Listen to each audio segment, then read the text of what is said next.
Сәлем баршаңызға. Pindoda сайтын тегін үйренгілеріңіз келсе, каналға тіркеліп лайк басып отырыңыздар. Сіздермен Pindoda сайты бойынша түрлі фишкалармен бөлісетін боламын. Сайтта ашатын болсақ, бізде қазір осындай жазу пайда болды. Ең үстінде арнайы логистиканы қолданып доставка жасатсаңыздар болады. -6 юан, яғни доставка жасар кезде 6 юан сіздерге скидка жүретін болады. Имейл жеткізу дегеніміз бұл, яғни почта қызметін пайдалану арқылы өзіңіздің елді мекенге дейін доставка жасауға болады. Ол үшін алдымен Қазақстандағы өзіміздің елді мекенді тіркеуіміз қажет. Осы жазудың үстінен басамыз. Басқан кезде доставка қалай жасалады, соның барлығы көрсетіліп жазылған. Бірінші, Қазақстандағы адресті енгіземіз. Заказды салып логистиканы таңдаймыз. Заказдарымыз складқа түсіп, ары қарай елді мекенімізге дейін жеткізілетін болады. Енді ең төбесіндегі жазуды басып, адресті енгіземіз. Аты жөнімізді жазамыз бірінші. Немесе тек қана аттарыңызды жазсаңыздар болады. Телефон номері, регион,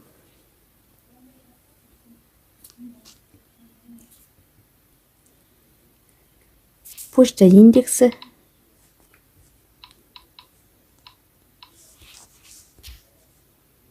және толық адрес.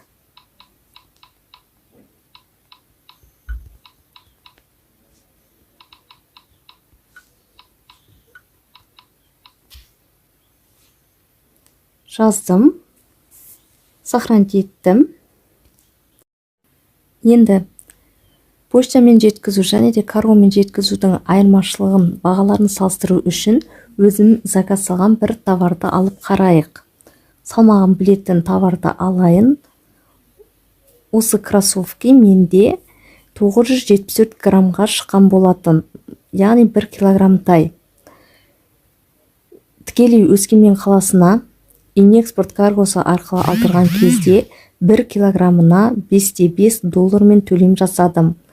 Яғни бұл товар менде 2585 теңгеге шықты. Енді оплатаға өтемін. Қарасақ, жаңағы енгізген мекен-жай, яғни Қазақстандағы адресіміз шығып тұр.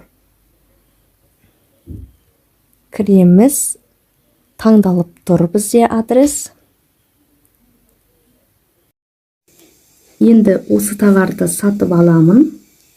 Қарасаңыздар, бізде осындай жазу шығып, товар сатып алынбайды. Бұл жазу нені білдіреді? Google переводчикке кіреміз.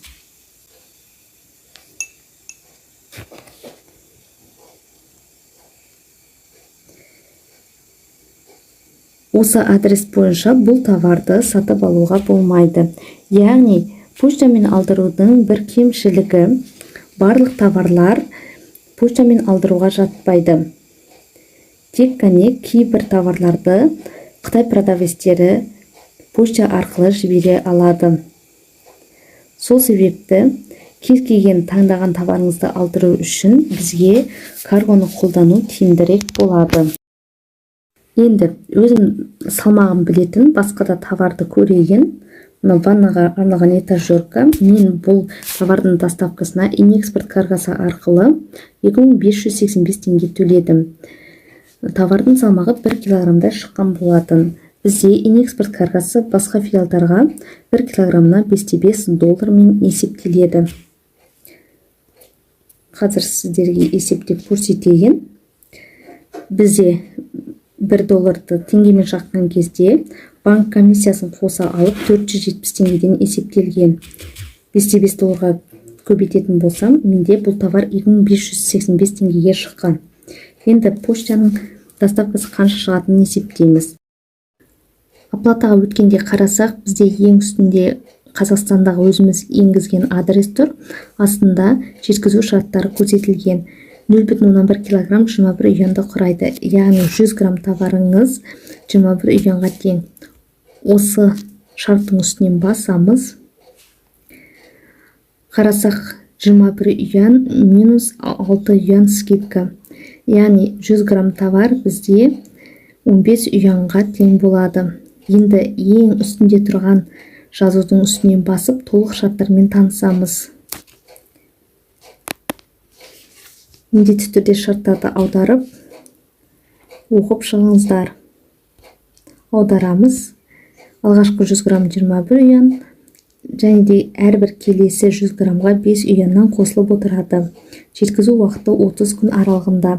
Ал бізде қазір карголар товарды 2 апта ішінде, орта есеппен 18-20 күн ішінде тасымалдап жатыр.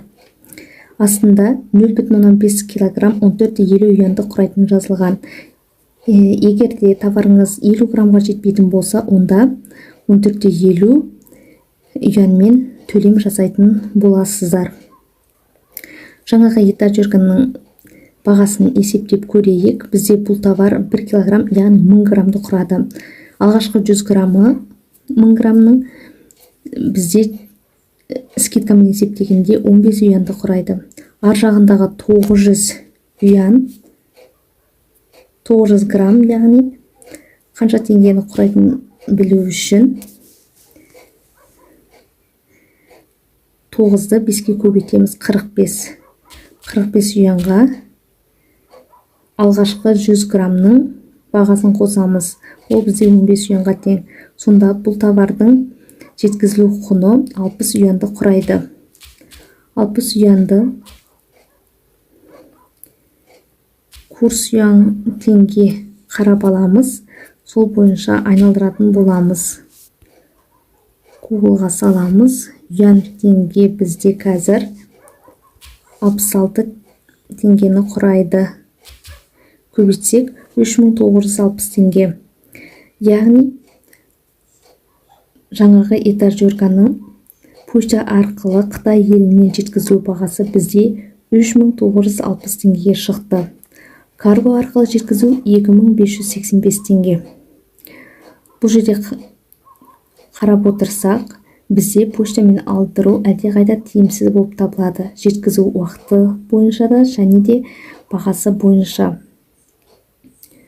Сондықтан да қай жеткізу түрін таңдамас бұрын міндетті түрде шарттармен танысып, бағаларын есептеп алыңыздар. Сондай-ақ қай товарды почта арқылы алдыруға болады, сонымен нақты танысып алғаннан кейін барып заказ салуларыңыз қажет.